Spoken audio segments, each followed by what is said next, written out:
Konduktor ginpatupan inumol sang pasahero sa bus. LGBTQ member nga pasahero na insulto sang ginsukot sang plete butang nga nagpatupa sumbag. Yaring report.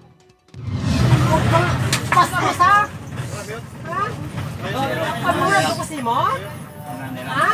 Ini ang malateleserye nga drama sa sulod sa isa ka bus nga nagabiyahe San Carlos, Bacolod. Napuhag ang mga pasahero sang nag-ibual sa kaugod ang isa ka LGBTQ members sang ginsukot nga magbayad. Sa panaysayon sa isa ka pasahero, wala na uyunan sang pasahero ang pamaagi sang konduktor nga pagpanukot.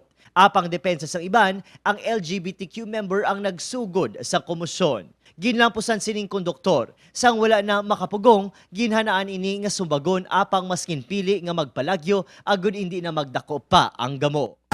O may pasero.